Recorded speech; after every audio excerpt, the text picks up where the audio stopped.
Welcome back to the Runpreneur vlog, and today we're going to be talking about multiple contingencies and how they help avoid big mistakes.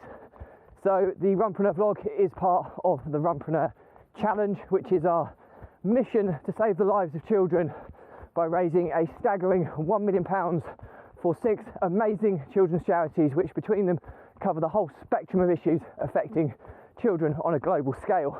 Now we're going to do this by embarking upon a crazy running challenge. We're going to try and run vlog on consecutive days the distance of 1 lap around the world.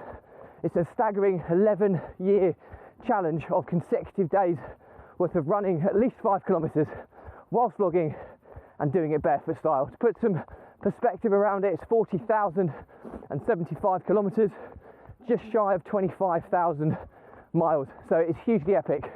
So if you want to find out how you can support the challenge, please go to the links in my bios or check out the website challenge.runpreneur.co. Let's get started.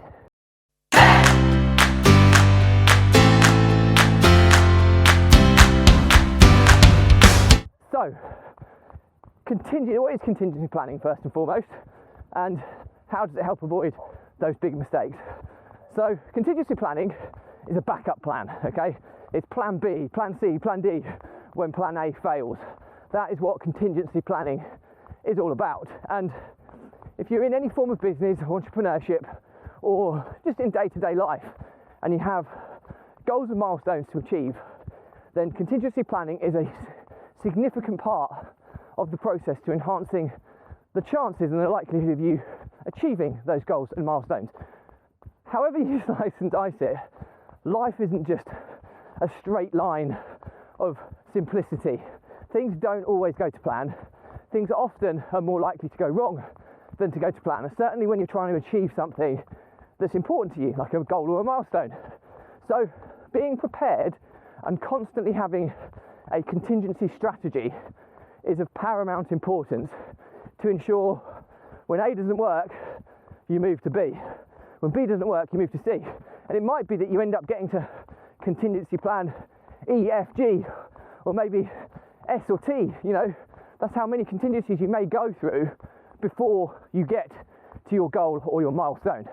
And there's a lot to be said. It's linked very closely with the importance of resilience and never quitting and not giving up.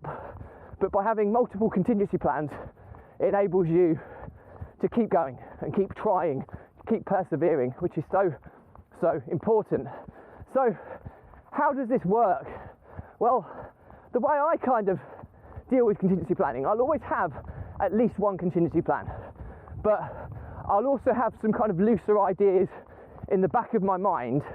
I won't give them too much thought until I'm having to utilise that first or that next contingency plan, but then I'll make sure I've got a next one in place. So I'm layering contingencies as I move forward. So when you start a new business or you start a new venture and you've got goals and milestones to achieve, certainly with something very new, very, very seldom does it go to plan with something new. It's completely new, you've got limited experience in that field, inevitably things are going to go wrong. That's where contingency planning becomes super important. If it's a minor change to a pre-existing business that's been going for a long time, then you may find that contingency planning is far easier because you know the industry, you know, you don't need as many contingencies because you know the business inside out. But as a general rule of thumb, always having one contingency plan ready to go and multiple in the pipeline as kind of loose ideas that you can draw upon if and when that time comes. That's how I operate. So everything I do in all my milestones, I have this is what we're going to try and achieve, and in the back of my mind I have this is my contingency, okay? And then further away in the back of my mind I have additional contingencies that I will call upon if I need to. Now what that means is that it can drastically help you avoid big mistakes, right? What often happens with a mistake isn't always a big mistake. Often a big mistake starts as a smaller mistake, and it's only when you keep persevering with the wrong strategy that you can make matters worse. And that's the importance of contingency planning, because just say, for example, I don't know, your trying to, I don't know, trying to think of a relevant example here, but perhaps you're selling a product, okay, so you're basing your revenue on a subscription model where you're expecting clients to stay with you for 6 months. Okay, so maybe £100 a month, you're expecting £600 from that client on average, from a new client. But in actual fact, it's only materialising that you're keeping clients for 3 months. So your revenue projections could be off by 50%. So you could be only getting £300 per client over a 3-month period rather than £600 over a 6-month period. Now, it might be that you go, all right, you know what, we'll just sell more. You know, that's what we're going to do. We're going to stick to our guns. We're just going to try and sell more. Okay, but in actual fact, you're forecasting based on income that you're never going to materialise. So your company could end up in financial difficulty. And what starts as something quite easy to correct, because you've persevered with something which is a flawed strategy, is turned into a big issue or a big problem. And I think that's where contingency planning comes into play. See, the simple solution would be, right, let's move the forecast to kind of £300 for 3 months. That's what we're expecting from our clients. Let's adjust the forecast. What does that mean to the business? Okay, we might need to remove some overhead from the business. We might need to remove one person. It might be that.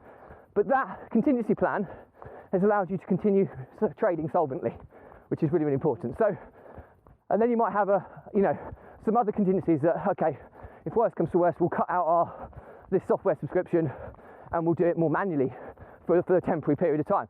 So you're cutting more overhead. But you've got multiple layers of contingencies to avoid bigger mistakes.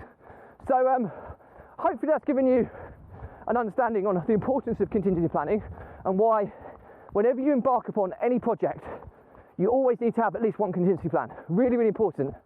And you want to have some loose contingencies kind of floating in the back of your mind that you can draw upon if you need to. Okay, really, really important.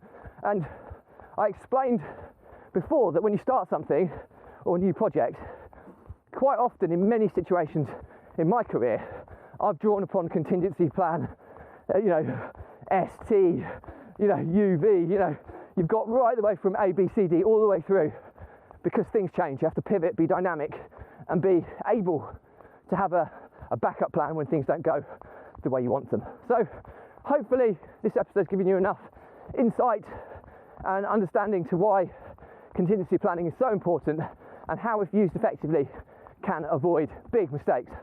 So I hope that's helpful. As always, if you've got any questions, drop me a comment. I'll respond to everyone. If you do remember that the vlog is part of the Runpreneur Challenge, which is our mission to save the lives of children by raising £1 million for 6 amazing children's charities which cover the whole spectrum of issues affecting children on a global scale. Now, we do this by run vlogging on consecutive days the distance of 1 lap around the world. 11-year challenge of consecutive daily running whilst vlogging and barefoot style. So check out the links in the bio. Please give us some support. Any support is going to be greatly appreciated. We're looking for people to join us on this running challenge, okay? Do your own running streak, get involved with the community. We're looking for introductions to people who can expand our reach, who can collaborate with us to hopefully enhance the likelihood of getting more donations. And we're also asking for small sustainable donations from each and every one of you. So if you can help in any of those ways, I'd be eternally grateful. Check out the links in my bio or go to the website challenge.runpreneur.co. Runpreneur is spelled RUNPRENEUR. So that's challenge.runpreneur.co. There's no .co.uk or .com, it's just challenge.runpreneur.co. Stay positive, stay happy, and I'll see you tomorrow.